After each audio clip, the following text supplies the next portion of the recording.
எனது மக்களே, அல்லாஹ் உங்களுக்கு வாக்களித்த புனித பூமிக்குள் நுழையுங்கள்.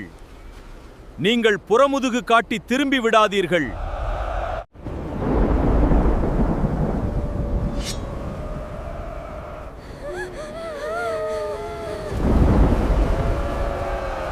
அவர்கள் 40 ஆண்டுகள் இந்த பாலைவனத்திலேயே அலைந்து திரிந்தார்கள். ஒவ்வொரு நாளும் அதே இடத்திற்கு அவர்கள் திரும்பி வந்தார்கள். அல்லாஹ் நமக்கு வாக்களித்த பூமி இது. நாம் தைரியமாக முன்னேறிச் செல்வோம். அவன் நம்முடன் இருக்கிறான். அந்த ராட்சதர்களுக்கு அஞ்சாதீர்கள். அவர்கள் நம்மை ஒன்றும் செய்ய முடியாது. அஸ்ஸலாமு அலைக்கும் வரஹ்மத்துல்லாஹி வபரகாத்துஹு. கண்ணியத்திற்குரிய சகோதர சகோதரிகளை, எல்லாம் அல்ல அல்லாஹ்வின் நல்லடியார்களே, நாம மூசா அலைஹிஸ்ஸலாம் மற்றும் அவருடைய சமூகமான பனு இஸ்ரவேலுடைய வரலாற்று சம்பவங்களை தொடர்ச்சியாக பார்த்து கொண்டே வருகிறோம். அதனுடைய அடுத்த கட்டமாக பனு இஸ்ரவேலுடைய வரலாற்றில் நடந்த மிக முக்கியமான திருப்புமுனையாக இருக்கக்கூடிய புனித பூமியை நோக்கிய பயணம் மற்றும் 40 ஆண்டுகால தண்டனை என்கின்ற சம்பவத்தை நாம் இன்னைக்கு தொடர்ச்சியாக பார்க்கலாம். தூர்மலையில் நிகழ்ந்த அற்புதங்களுக்கு பிறகு பனு இஸ்ரவேலர்களை அழைத்து கொண்டு மூசா அலைஹிஸ்ஸலாம் அவர்கள் அல்லாஹ் அவர்களுக்கு வாக்களித்த புனித பூமியை நோக்கி, அதாவது பாலஸ்தீனத்தில் இருக்கக்கூடிய செருசலேம் என்கின்ற புனித பூமியை நோக்கி தங்களுடைய பயணத்தை தொடங்கினார்கள். பனு இஸ்ரவேலர்கள் அந்த புனித பூமியினுடைய எல்லையை நெருங்கிய போது மூசா அலைஹிஸ்ஸலாம் அவங்க அல்லாஹ் இட்ட கட்டளையை அந்த மக்கள் இடத்தில் கூறுகிறார்கள், தெரிவிக்கிறார்கள். அல்லாஹ் அதை தன் திருமறையில் சொல்லியும் காட்டுகிறான். என் சமூகத்தாரே, அல்லாஹ் உங்களுக்கு விதித்துள்ள தூய்மையான பூமியில் நுழையுங்கள். இன்னும் நீங்கள் புறங்காட்டி திரும்பி விடாதீர்கள். அவ்வாறு செய்தால் நீங்கள் நஷ்டமடைந்தவர்களாகவே திரும்புவீர்கள் என்று 5வது அத்தியாயத்தில் 21வது வசனத்தில் அல்லாஹ் சொல்லி காட்டினான்.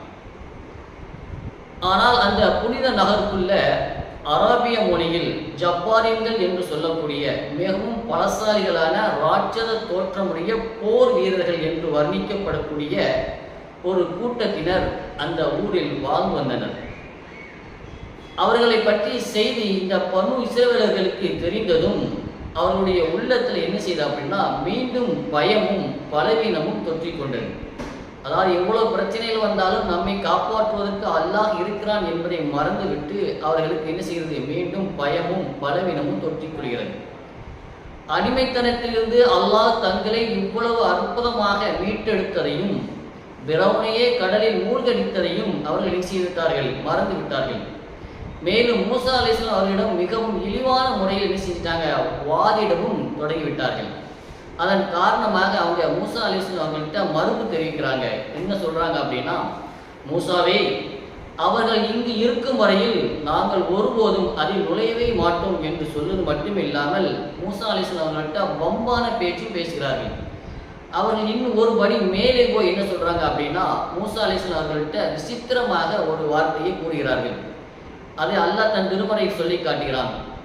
எனவே நீரும் உம்முடைய இறைவனும் சென்று என்ன செய்யுங்க, இருவருமாக அவர்களோடு போர் புரியுங்கள்.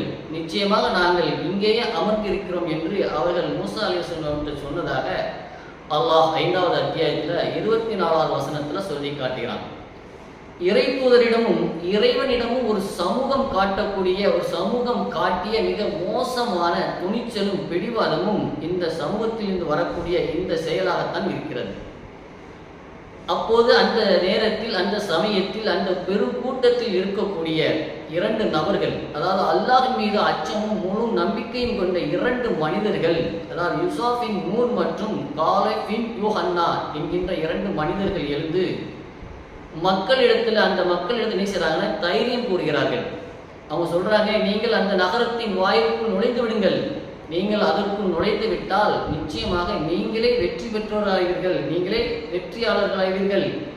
நீங்கள் முஹ்மின்களாக இருந்தால் அல்லாஹ்வின் மீதே நம்பிக்கை வையுங்கள் என்று பேசுறாங்க. அந்த 2 பேரும் அந்த மக்கள்கிட்ட சொல்றாங்க.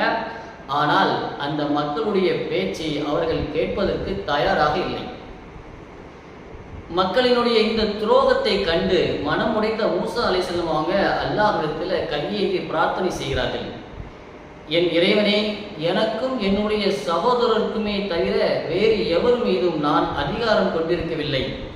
எனவே எங்களுக்கும் பாவம் செய்த இந்த சமூகத்தாருக்கும் இடையில் நீ தீர்ப்பு வழங்குவாயாக என்று மூசா அலைஹிஸ்ஸலாம் அவர்கள் இறைவனிடத்தில் பிரார்த்தனை செய்ததாக அல்லாஹ் 5வது அத்தியாயத்தில் 25வது வசனத்தில் சொல்லி காட்டுகிறான்.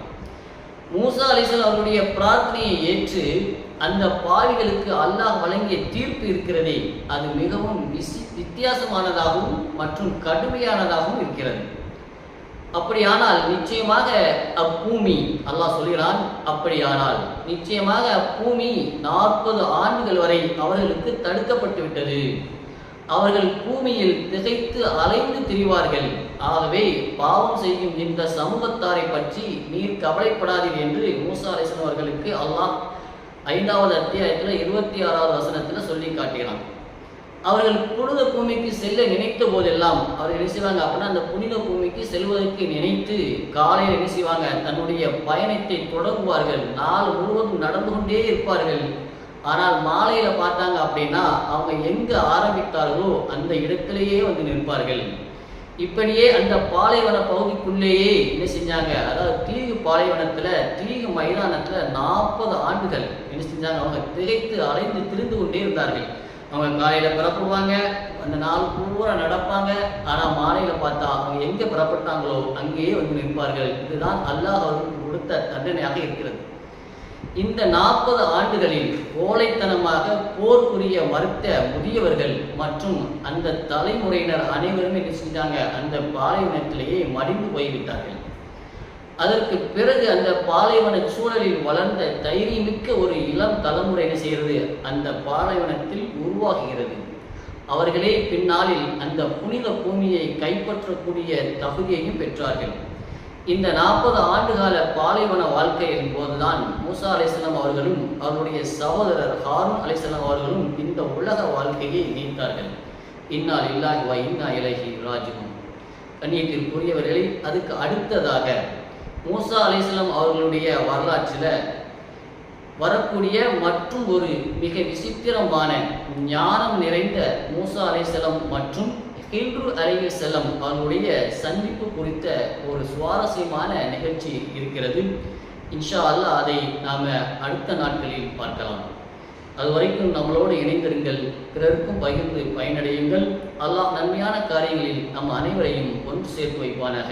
அஸ்ஸலாமு அலைக்கும் வரஹ்மத்துல்லாஹி தஆலா வ பரகாத்துஹு.